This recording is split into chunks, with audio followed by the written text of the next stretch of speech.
C'è un errore che tutti i giocatori al di sotto dei 1200 punti commettono. Andiamo a vederlo.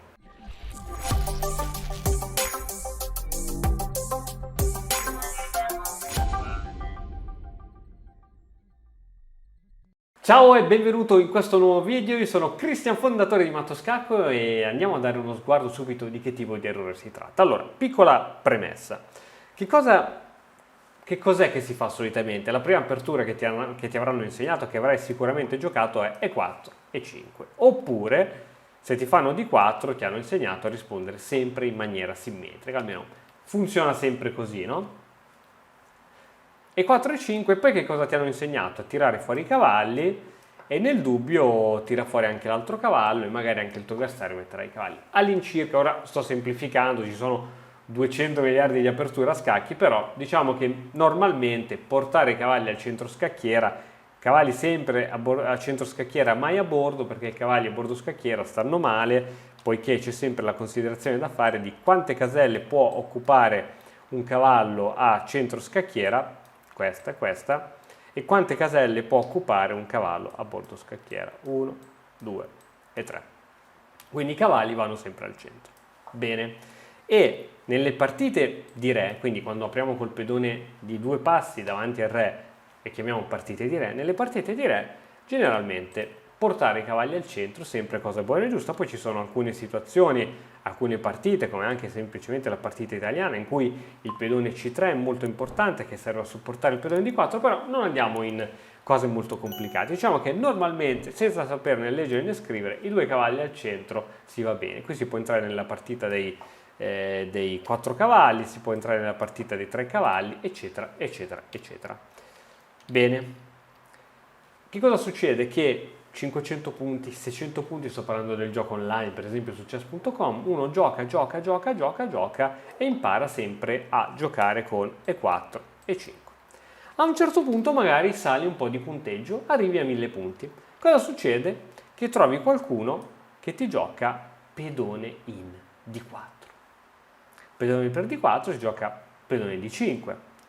E qui che cosa si fa? Qui uno pensa che aprire col pedone di donna o aprire col pedone di re è la stessa identica cosa. In realtà ci sono 2 sostanziali differenze. La prima è che col pedone di re io gioco per arroccare il più velocemente possibile. Perché? Perché ho già liberato la strada a questo alfiere, libererò presto il cavallo e sono prontissimo per arroccare. Vado, tra l'altro, questa è una considerazione molto importante, vado a mettere al centro un pedone che non è difeso da nessuno, tant'è che esistono anche aperture per attaccare subito questo pedone, no? Difesa Liekin. Quindi questo è molto importante. Nel momento in cui io vado a giocare una partita di donna, io vado a mettere al centro un pedone che è già difeso da un pezzo, ossia dalla mia regina, e non vado a giocare per arroccare il più velocemente possibile, ma vado a impostare magari una partita un pochettino più lenta e magari priva di tanti trucchi come ci sono magari nella partita nel gioco italiano, eccetera, eccetera. Bene. Che cosa fa qui il nero? 99% dei casi a bassi livelli si gioca cavallo D5, se tu vedi i giocatori pro, quelli forti, giocano cavallo F6.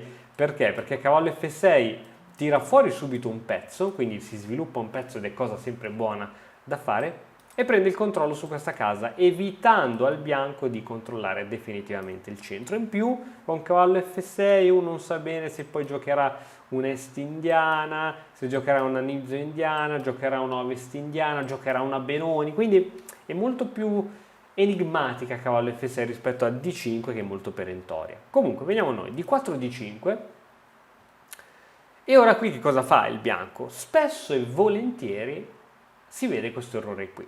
E ci sono, ripeto, giocatori fino a 1200, anche 1300 punti che non sanno questa cosa molto importante.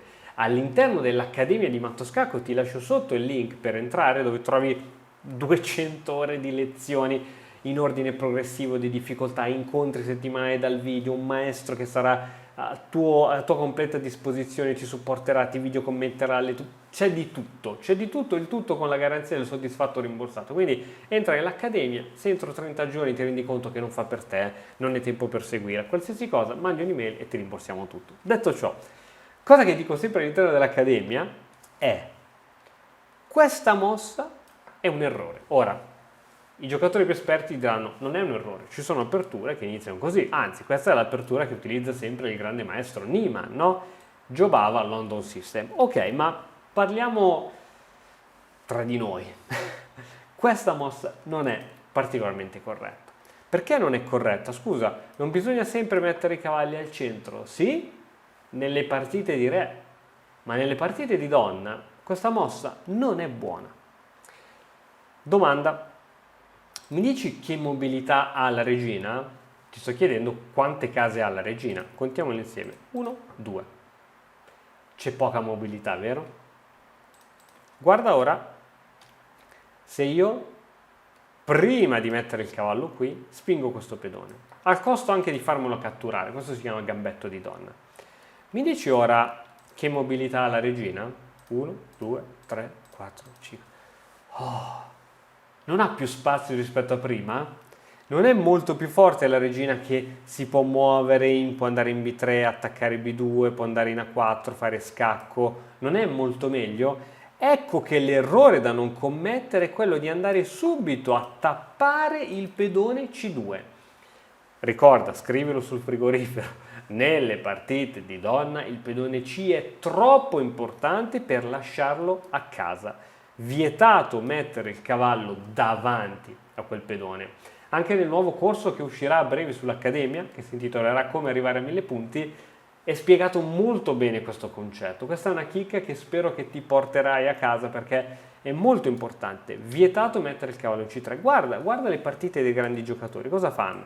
Giocano C4, poi giocano cavallo C3, poi non so, sparo, sto facendo un po' di mosse a caso, tirano fuori magari l'alfiere, poi tirano fuori l'altro cavallo, poi fanno robe di questo tipo, sto sempre sparando mosse. Come vedi, la regina è libera di respirare.